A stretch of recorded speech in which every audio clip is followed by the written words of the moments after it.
Karena tadi merasa masih banyak PR-PR. Oke, mungkin ada salah satu PR juga terkait dengan bicara penertiban para pedagang gitu ya. Seperti apa sih mungkinkah ada tips atau artinya kalau misalnya para pedagang ini rata-rata memang orang kecil bisa dikatakan seperti itu. Mereka mencari uang dari situ. Tapi kan butuh ketertiban juga, butuh pengertian juga dari mereka.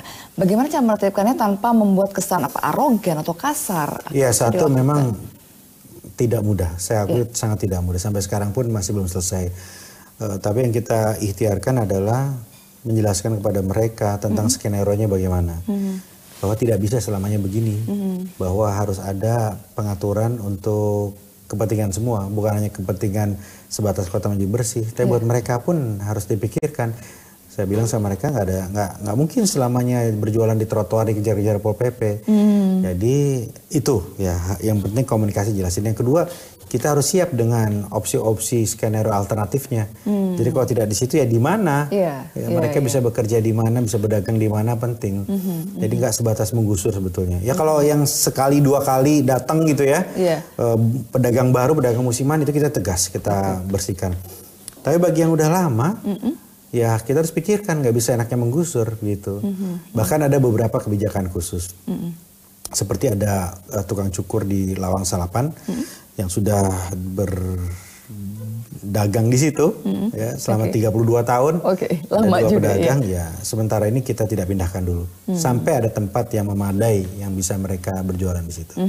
Baik, mungkin juga bicara mengenai iklim investasi gitu di Bogor ini bagaimana sih? Apakah juga membuka lapangan pekerjaan untuk para entrepreneurship muda misalnya atau siapapun yang welcome untuk orang-orang yang datang ke Bogor?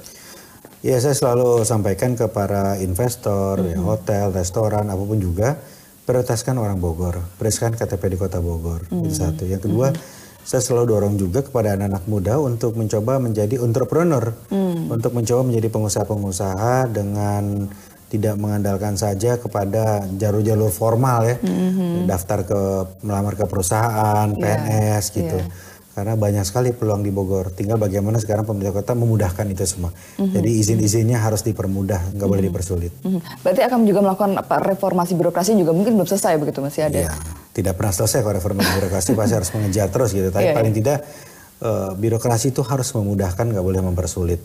Birokrasi harus lebih efisien lagi secara bertahap.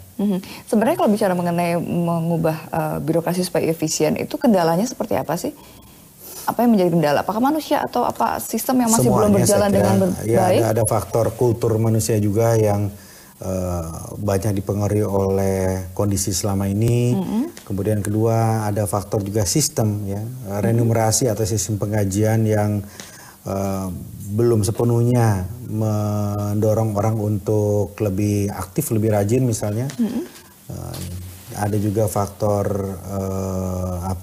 komitmen dari pimpinannya untuk mendorong stafnya, jadi semuanya lah. Ada faktor kadang-kadang motivasi yang turun naik gitu, makanya semuanya memang harus diperbaiki, diberikan motivasi yang terus-menerus sehingga mereka terus melihat bahwa bekerja itu adalah bagian dari ibadah, bukan hanya sekedar kewajiban. Gitu.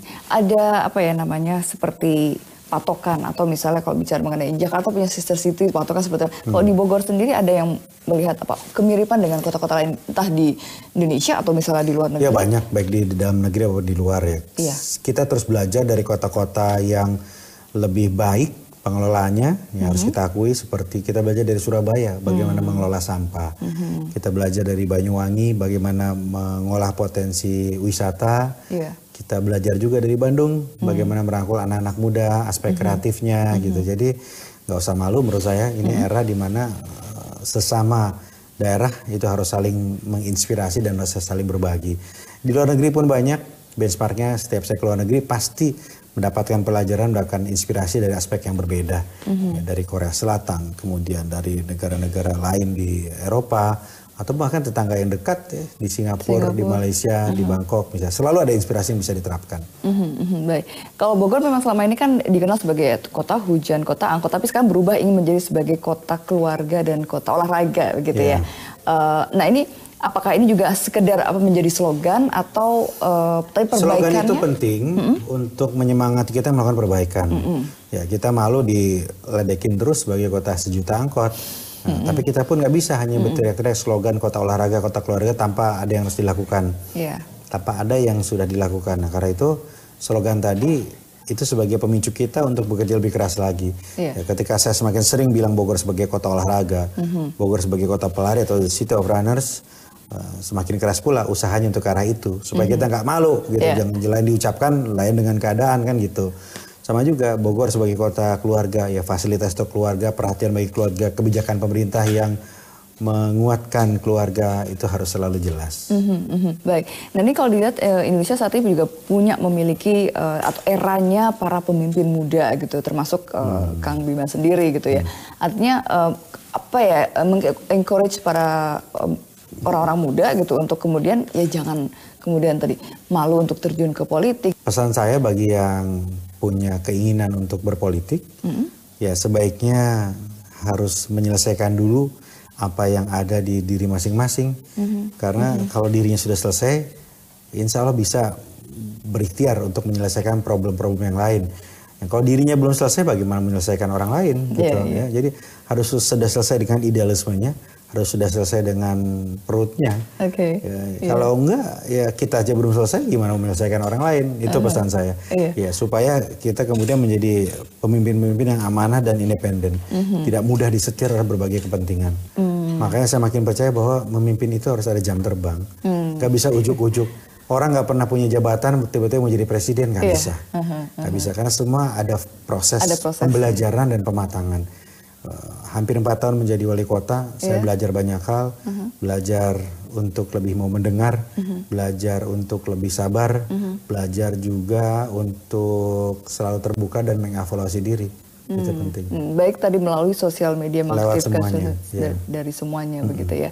Ini luar biasa sekali. Oke, baik mungkin terakhir ini kan tampak sudah terburu-buru juga ya Pak Wali. Apa ada pesan atau closing statement terkait dengan untuk warga Kota Bogor khususnya? Ya, Bogor ini kota yang sangat luar biasa. Kita punya keunggulan yang tidak dimiliki kota lain, baik dari aspek alam, aspek manusianya, kondisi geografisnya. Apalagi Bogor sekarang menjadi tempat di mana Presiden Republik Indonesia tinggal. Tidak ada pilihan lain kecuali kita bersama-sama. Tidak ada pilihan lain kecuali kita menguatkan kebersamaan di atas keberagaman. Saya yakin dan sangat percaya hanya kota-kota yang memiliki semangat yang positif, aura yang optimis, warganya yang bersama dan kompak yang bisa maju. Selama kita masih dipenuhi dengan aura negatif, pesimisme, nggak akan bisa kemana-mana. Jadi insya Allah saya terus berjuang, berikhtiar untuk tetap amanah dan menuntaskan apa yang saya janjikan hingga di ujung masa periode saya. Baik. Pak Wali terima kasih atas waktunya. Selamat bertugas kembali. Terima kasih. Dan pemirsa juga terima kasih atas kebersamaan Anda. Saya Luluh Metyuduri. Sampai jumpa.